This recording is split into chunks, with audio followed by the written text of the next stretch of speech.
Hey, welcome back to the channel. I hope you guys all had a great 4th of July and 4th of July weekend. I know I did. I played some games with some friends, hung out with my family. It was a vibe. It was a vibe. But it's a new week and I'm not here to bullshit. Last week on July 3rd, Gray Zone Warfare dropped its biggest update yet, and I want to cover everything that is now in Gray Zone Warfare that you guys can go try out and play. But before we do that, like always, make sure you hit that like and sub button for more content like this. This video is also brought to you by Level Up Apparel. Use code LVLUP10 Level Up 10 for 10% off any order over $20. Tap into the mosh pit, socials down below. Okay, let's get into it. Now to kick this list off, I want to talk about the more substantial additions that were made to Gray Zone Warfare because of this patch. Starting with the 9 new landing zones for more convenient traveling to specific areas. This addition right here is one of the better quality of life type additions that they've added into the game thus far. This has been a long requested addition by players over in the Gray Zone Warfare Discord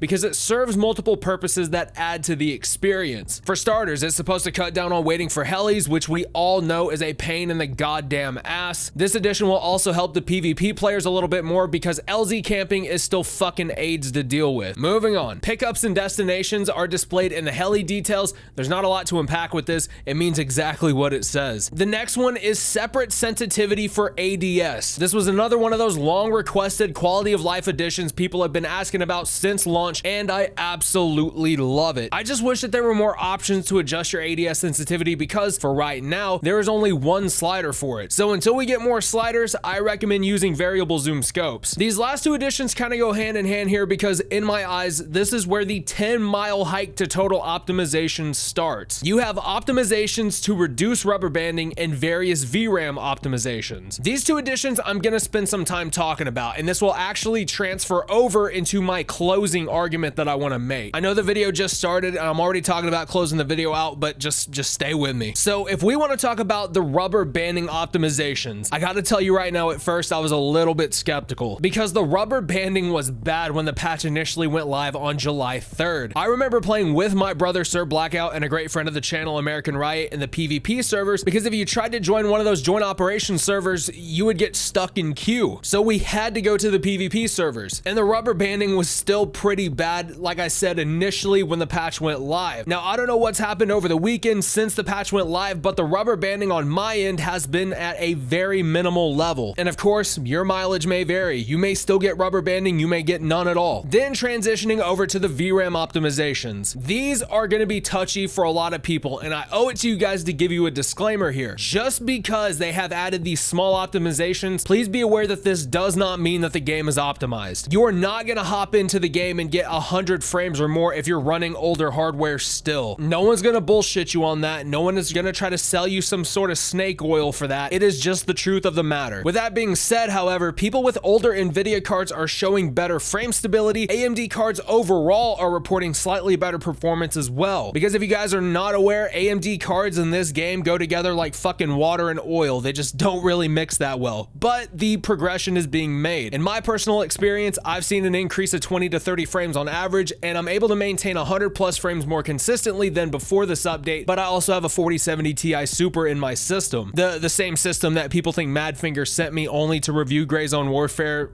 because, you know, that makes perfect sense. In all honesty here, these optimizations being made are going to be seen as too little too late by a lot of people. In some instances, I can agree with that. They feel like because of how the game released, it pissed off a lot of people and it broke the trust of their supporters, but they are not going to let that be used as an excuse to not fix the game. If anything, this has given them even more motivation to fix things in the game because if we look at the full patch notes, they have no shit implemented 100 fixes into this patch. Go count them right now. There's actually 100 fixes. I'll even leave the goddamn link in the pinned comment below for you to go look at it. This includes fixing the issue where people couldn't loot their own bodies in PvE, the duplication glitches that were getting people banned, AI being stuck in the environment, and the list goes on. Literally, it goes on. But if we were to step away a little bit from the update itself, what I'm about to say next will only apply to the guys out there who have bought the game and stopped playing because of how scuffed the game was at launch. If I had to assume, you're probably asking yourself if now is a good time to to hop back into the game and give it another shot? If you want the short answer from me, it's gonna be a yes. If you want the long answer, it's gonna be yes, but temper your expectations. Meaning absolutely fuck yeah, hop back in and have some fun,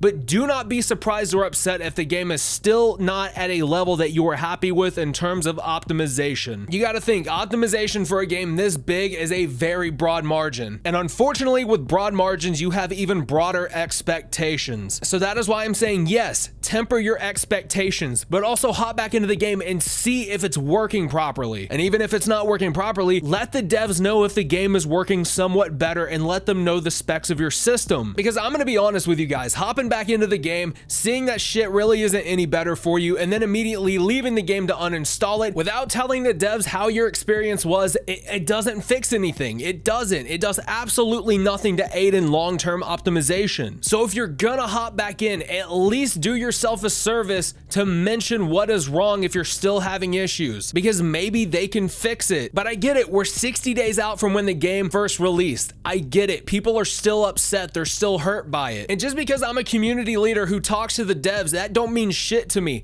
This is about the people who bought this game. This is about people in my community who are trying to play the game but can't because their hardware specs are not up to par with what the game requires, or the optimization still isn't at a place that they deem acceptable. And you know what? That is completely okay. It is fine. But if we were to step away for a minute and talk about optimization aside, I have to address some of the things I've seen on social media because I feel like in my heart of hearts, it's just a bunch of bullshit. The question of where's the content has been thrown around so much in terms of Gray Zone Warfare. If any conversation happens, I immediately hear, oh, well, where's the content? It's becoming extremely tiring to hear, and it's even more tiring to see online. First things first, the content is coming. I can't disclose anything other than this screenshot that they posted on Twitter, but the content is indeed coming. But screenshots and speculation aside here, we have to talk about this. Would it be nice to have 5 years worth of content on day one? No shit. It would be fantastic. It would be fucking awesome,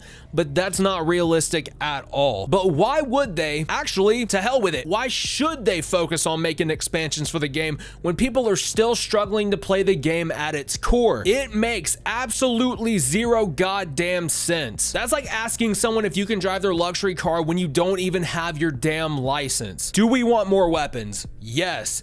Do we want more missions? Yes.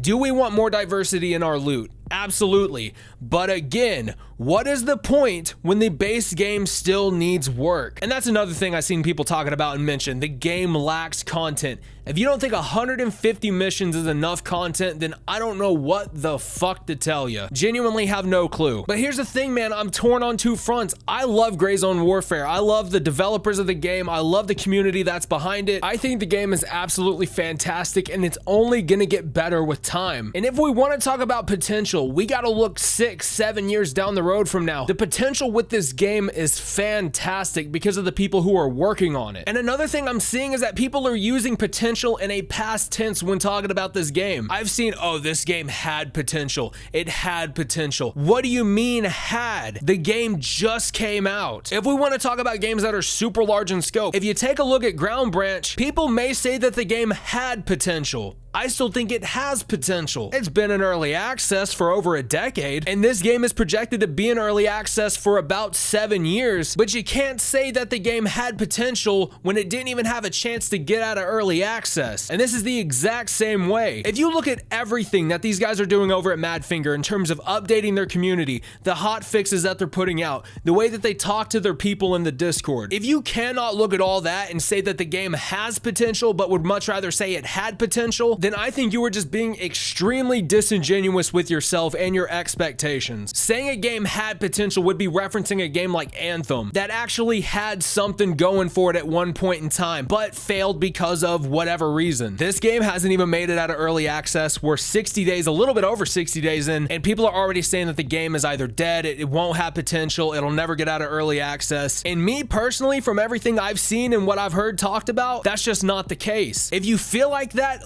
tell tell me down in the comment section why you actually think that. But I can tell you right now, I'm not tracking that train of thought. But yeah, guys, let me know down in the comments if you played this most recent patch of Gray Zone Warfare. Let me know how it's running for you. And while you're at it, go ahead and hit that like button, that sub button, and smash that notification bell for more content like this. And as always, my name is Redbeard Mortis. Speak loud, speak the truth, and I will see you in the next one.